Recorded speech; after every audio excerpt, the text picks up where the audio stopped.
first begin to help the family financially? I don't know, maybe I was 18. Before that, you went to school, and then what else did you do when you I finished went school? to yeshiva after I finished public school. I went to yeshiva, and then I went. Even after 18, I went to night school like they have it here in trade school, like a high school or something like that. Kola Židovska pokračovací škola. That's what they used to call it in Slavish. They call it here trade school. Yanka had Sonder's trade school. That was like high school. And what trade did you study? Cabinet making. Why did you choose that trade? Why? Yeah, Why? why? Because in that trade you can make money in our town to help raise them. But there was the well-to-do people in Cabinet. The families, the Cabinet family. There were 3-4 families. They were in the Cabinet business, and they were well-to-do.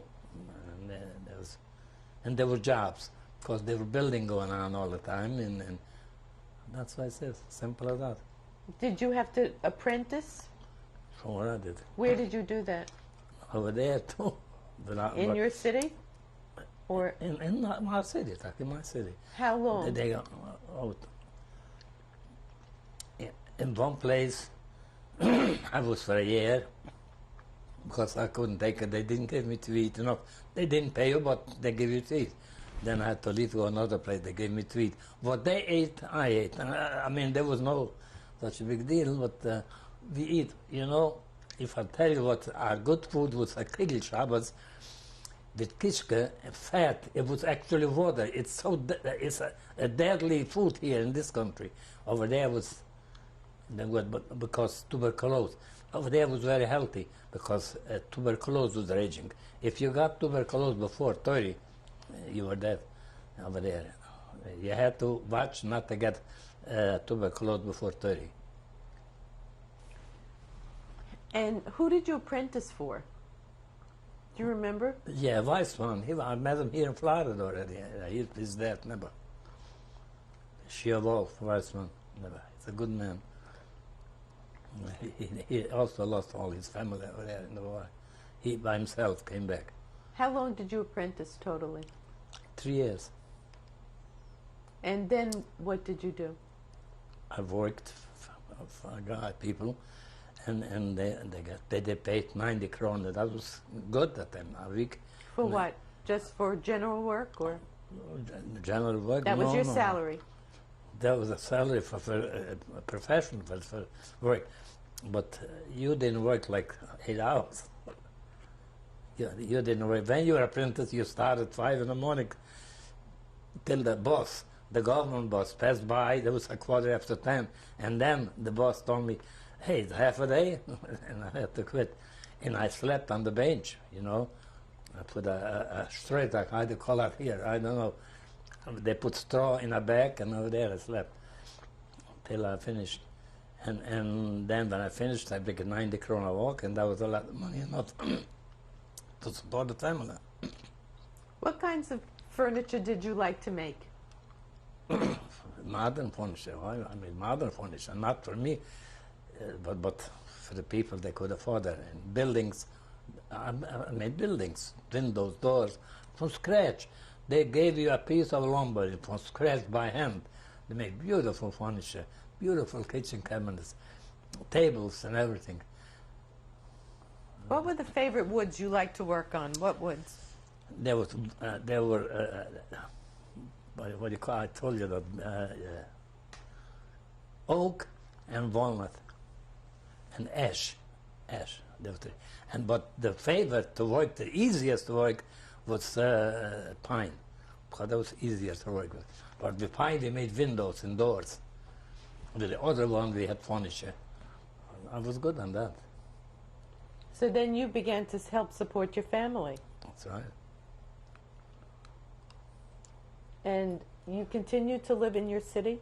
I continued to live in the city. Then I got paper from the United States, and I went to Prague, and to come get the visa, like, because my rest of the family, the girls, they were here.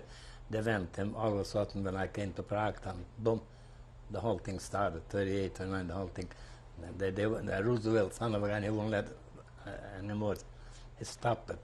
Before the war, before 1939, did you know about the rise of Hitler? Yeah, but we didn't take it serious. We were not so well educated to take it serious. What had you heard about Hitler? We didn't have radio, don't forget that.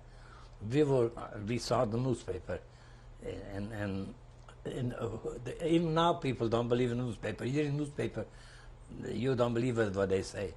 And radio we didn't have. We had only one American came to visit our town on 38, and he bought a radio for his son, for the daughter and son-in-law, and they put up on a wiring on a tree, and then we heard what Hitler talking about it, but we didn't take it serious. It was in 1938. When you read the newspapers, did you read Czech papers or Jewish newspapers? What? Those Jewish people and Czech Slavic. You read people. both? Both, yeah. But we didn't take serious. No, they said they warned us. The Jewish paper warned us. I don't want to start out trouble with the rabbis, but the rabbis was holding us back. And for me, they didn't hold back. I was poor. But for the rich people, they were holding back to go to Israel or somewhere, travel. But rich people, I had an uncle who was very well to do, and I told him, Yankee, what are you doing here? He married the Sheikh's daughter, you know what the Sheikh is, in a cantor, and he was a very Batish mensch, and he had a wife and 2 kids in Slovakia. And I told him, what are you doing here? Please leave town. Then he says, Amuna, you know what Amuna is? Vera, Slavish says Vera, Amuna. And that's all what he believed. He believed in that all, and God would help. We all did. That's the trouble. Let's say this way. You know, you don't want to say it in the air, but somebody upset disappointed us. Very disappointed. We were very disappointed. When you went to Prague, you said that you went there because you wanted to come to the United States. Why at that time? Because I had to support the family. I waited till they get bigger, the children get a little bigger. But you had wanted to come to the United States. You thought you were going to come here before the war. Before the war, but somehow the quote that they made it so hard, and Roosevelt, when we needed the most, they made it so hard. No?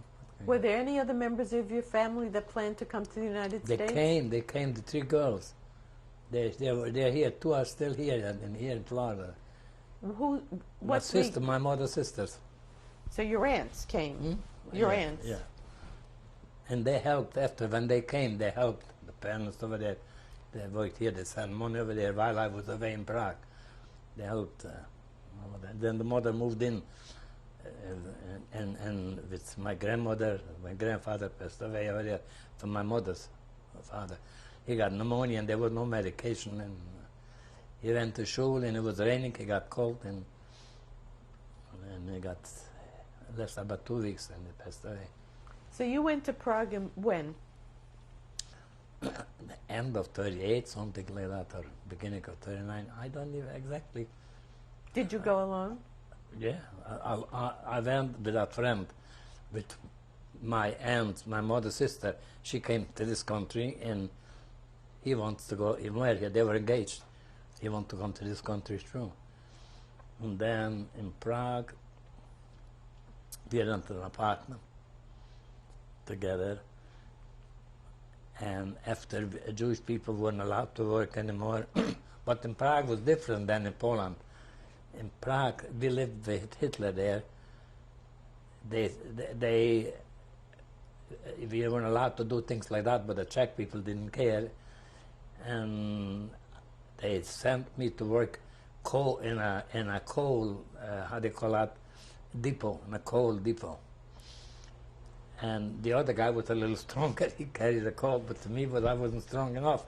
Then the guy, they took away from the Jewish family the coal depot, and they gave it to they call it Irish, to a non-Jew to control it, to a Czech. When was that? In Prague, around when? 39. 39. 39. Did you ever work as a cabinet maker in Prague? They're coming to it.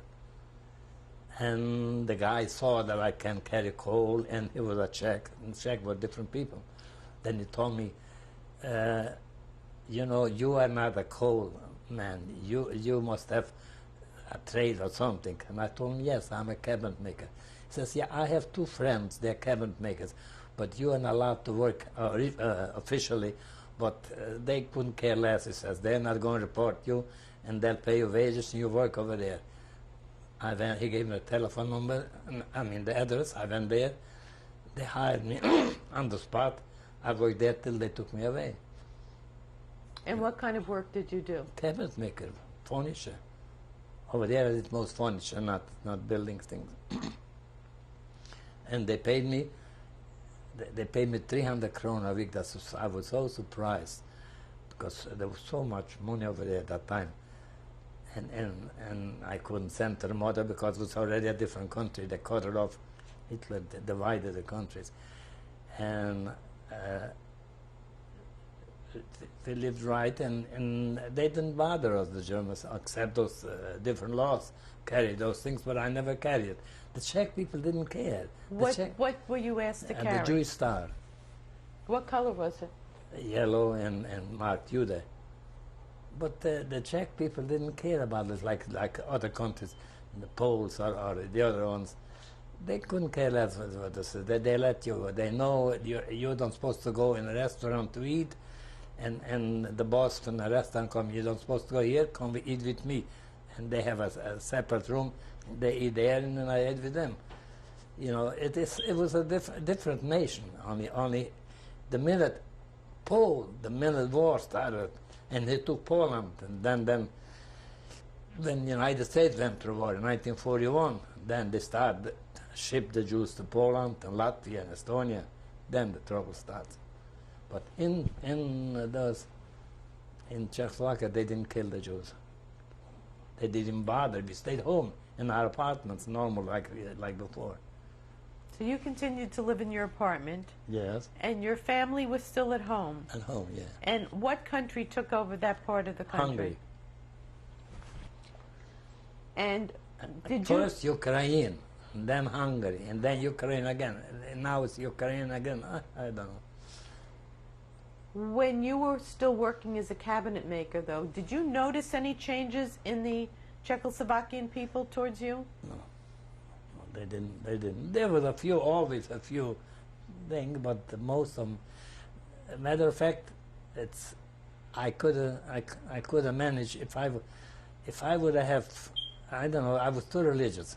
It held me back because I couldn't go to shul. Go ahead.